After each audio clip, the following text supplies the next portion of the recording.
Hey, what's up, guys? This is Cheng here again. So today's daily challenge problem number 95, unique binary search trees number 2.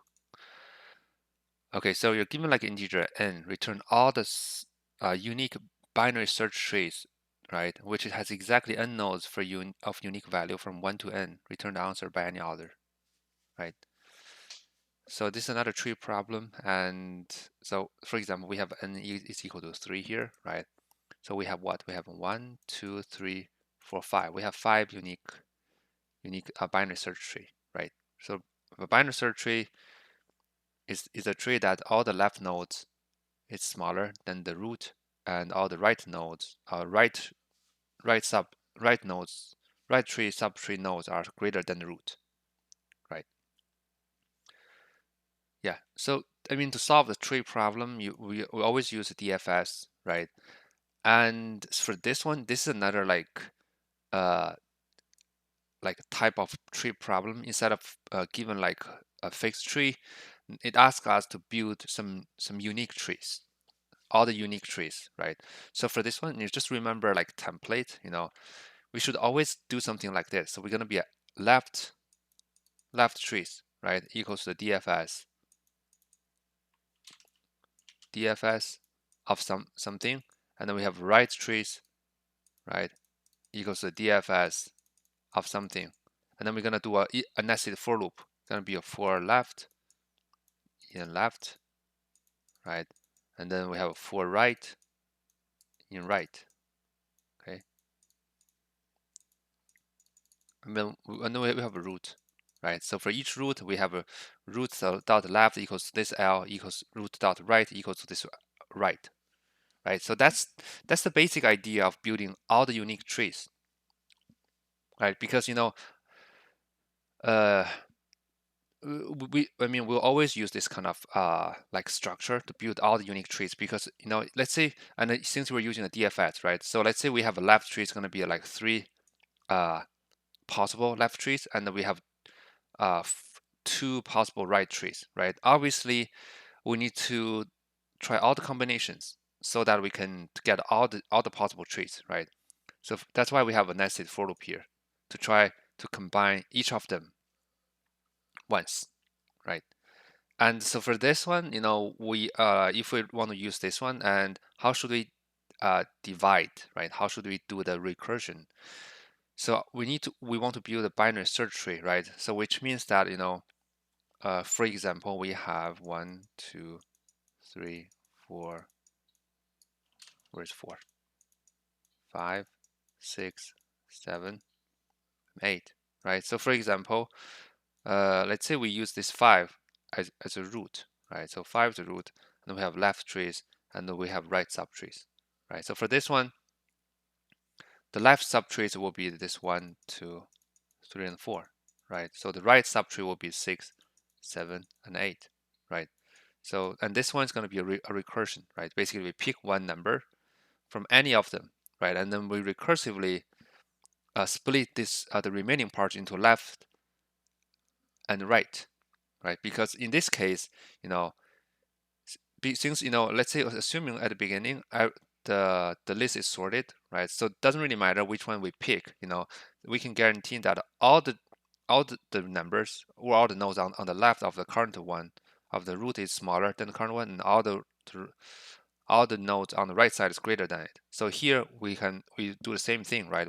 So for example, we pick 3, right, as a root, then we put 1 and 2 on the left, and we put 4 on the right. So here we can try, let's pick 6, right? Let's pick 6 at the right, then we have 7, 8 on the right. There's nothing, right, on the left side, right? Now as you guys can see, so basically this is like a recursion plus a for loop, right? So basically for each of the recursion, we try to pick each number as the root, and then we will split this number into 2 parts, right? So we assign the left one to the left node, we assign the right one to the right nodes, and then in the end, we need to return all the possible trees that has this current number as a root, right? And then we're gonna return this one to the upper level, right? So for example, we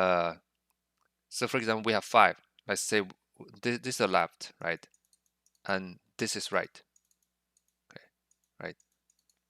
So here on the left side we have a bunch of like possible sub-binary search tree, and on the right side we also have some bunch of binary sub search tree. Like I said, then we can utilize that template where we're gonna have a nested for loop for both for left and right, and then we're gonna try combine all the possible left and right subtree, and then we assign this one to 5, and then we keep going forward until we have reached the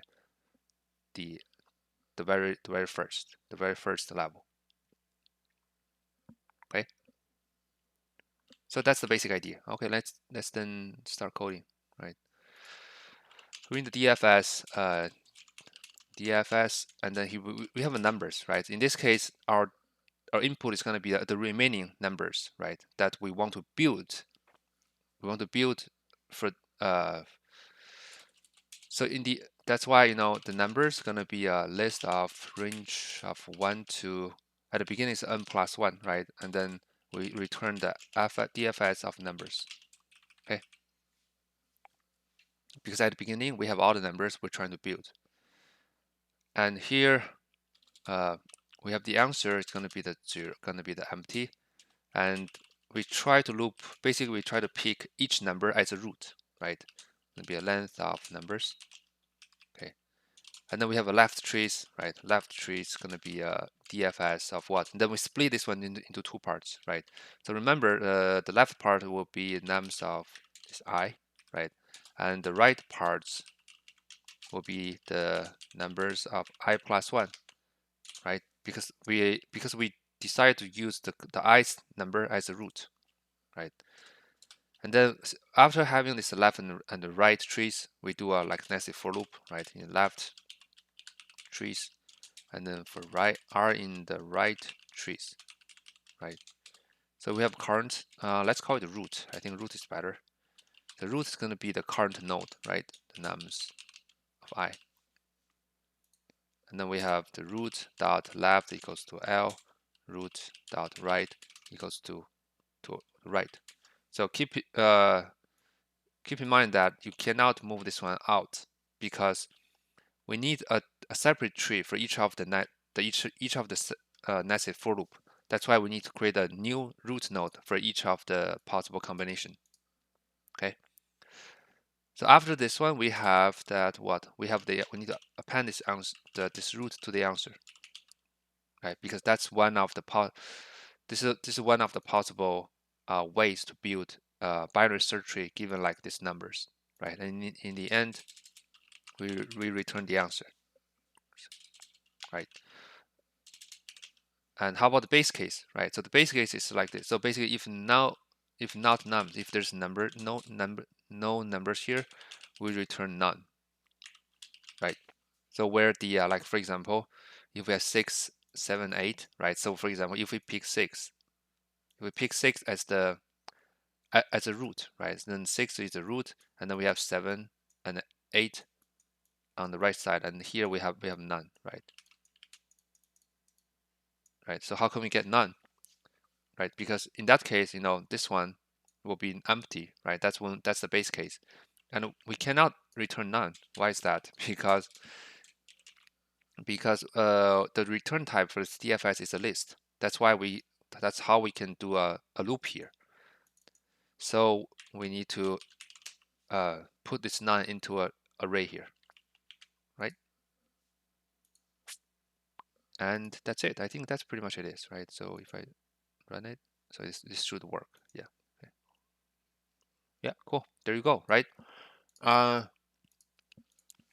If you just look at the solution, it's pretty straightforward, right? But if you haven't done similar problems, you may have some difficulties figuring this out. So keep in mind that the key part for all this kind of build all the possible trees problem is this part. Is this part, okay? Where you split the current conditions, right, or current conditions into 2 parts, where you recursively build left trees and right trees, And then once you have the left trees and the right trees, you do a full cross join basically, right?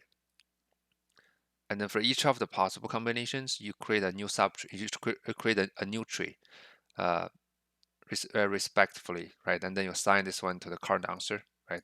And then you return that answer to the upper level, so that upper level can use the result to calculate his possible trees. And then for this one, since it's a binary tree, that's how we split this one into two parts. Okay, cool. I think that's it for this one, and thank you for watching this video, guys, and stay tuned. See you guys soon. Bye bye.